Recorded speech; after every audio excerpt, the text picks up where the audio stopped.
Hello, everyone. Hello. So firstly, I would like to acknowledge where I am. I'm here on Larrakia country,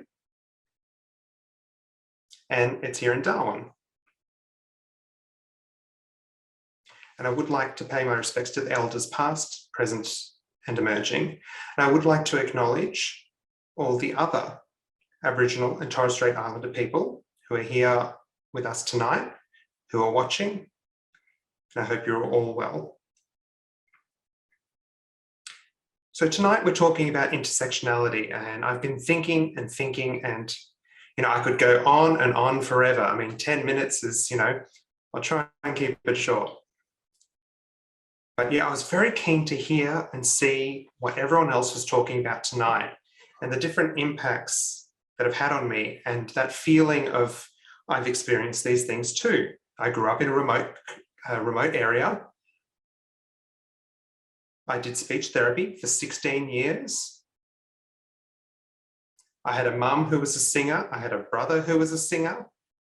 I had a grandfather who was a pianist. It was a very mixed bunch. Music was all around me, and, the only way I could access it was feeling the vibrations. My father would grab me and stick me on the top of the piano, so I'd be able to feel as he's playing away.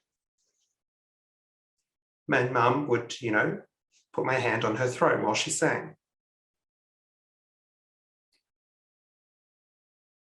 So I didn't learn Auslan until maybe, how old am I now? Maybe 25 years ago. So I had other sign language systems that I was using. There were Aboriginal ones that I used growing up. Education systems had its own painful signed English system, which followed every word. Same with speech therapy, every single English word. It was absolutely exhausting. But I realized, I had to learn these because my family are hearing. And there was another deaf person in the family, but it wasn't quite the same as my situation. And I did have otitis media. I had two deaf brothers.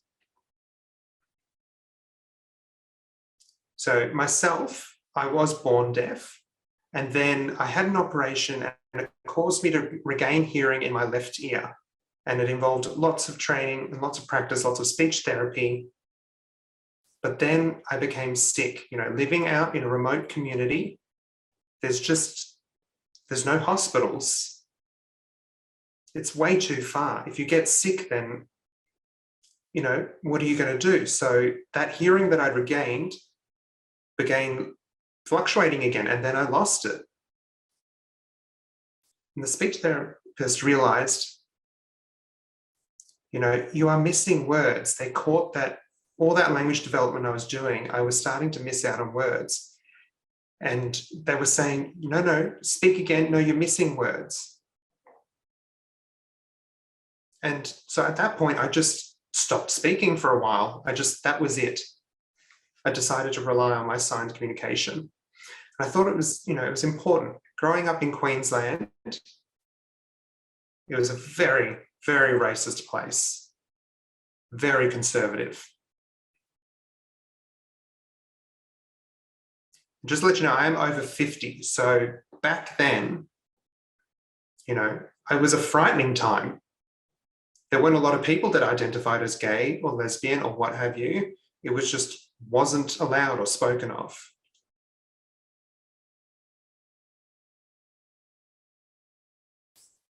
So in terms of my identity and building that, it was very difficult. My family are Aboriginal. My mum is white, so Mum said, no, you can't, don't say you're Aboriginal, don't say these things, they'll take you away, you'll have more trouble. So the barriers I experienced were profound. So trying to work out which language I should be using, how I should be communicating, how do I fit with people and how do they fit with me? How do I build an identity? How do I belong? And it was overwhelming. And I've got a very large family. There's 20 of us in one generation line. So it's important to remember that, in terms of the education I had, it was very limited in terms of, having audiograms or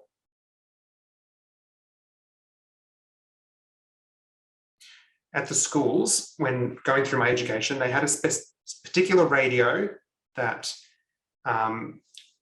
that children would listen to, and you would write notes, but this was an activity I couldn't participate in. I was falling behind on my education. So when I left the country and moved to the city, it was very, very different. It was loud, it was busy, my eyes hurt from everything that was happening in front of me. I felt frightened most of the time. But at the same time, I thought, wow, everything's new, everything's exciting. I met other deaf people. I met people who had hearing aids. Back then, the hearing aids were massive and you had all this apparatus around your neck, and it was all a bit ridiculous.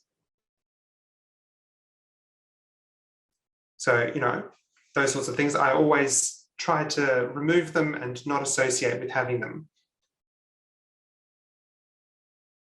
And back then, I didn't have the sign language skills. I had signed English from Queensland. I was trying to work out, how I can communicate, and it was very hard at the time.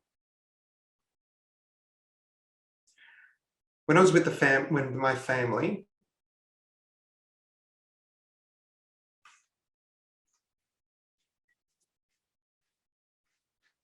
so I'm just clarifying something.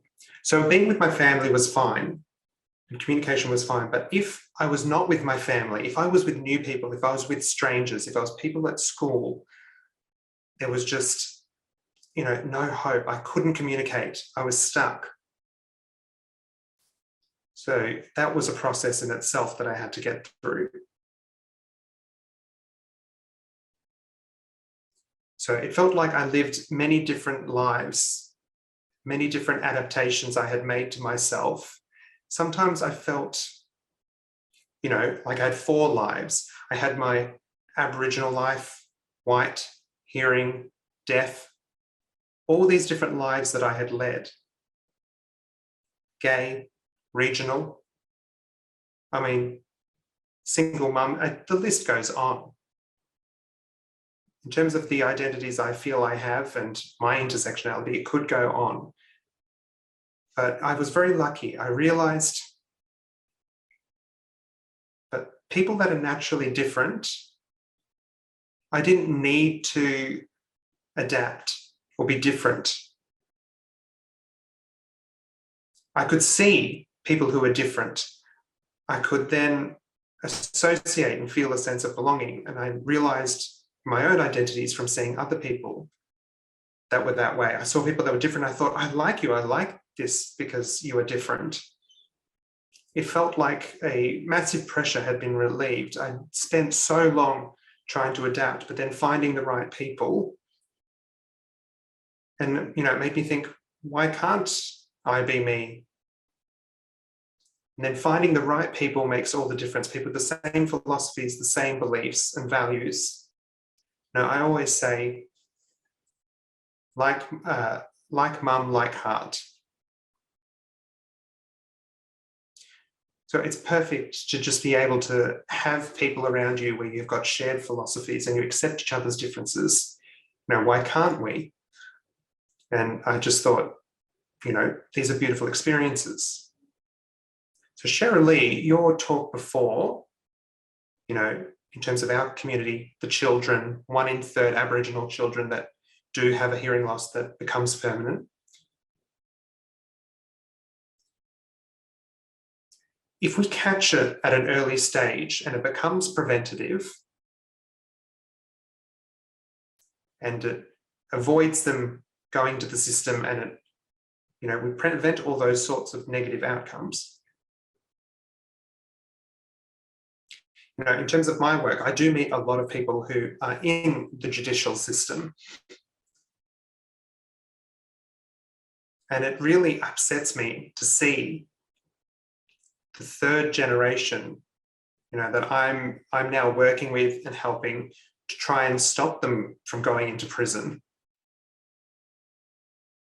I helped their mothers, I helped their grandfathers, and now we're up to the third generation of them having the same issue. Why? Where's the support? I don't see the resources, I don't see the support out there, the intervention, the access to communication or to human rights. The list that these people are missing out on goes on. I'm hoping, I hope, beyond anything, to not see a fourth generation in the same situation. I couldn't. It's so profoundly important that we have to be educating people. We have to be making sure that people accept differences and that know that it's okay to be different. Making sure that people have the right access to information so that they can live their own life, their own way.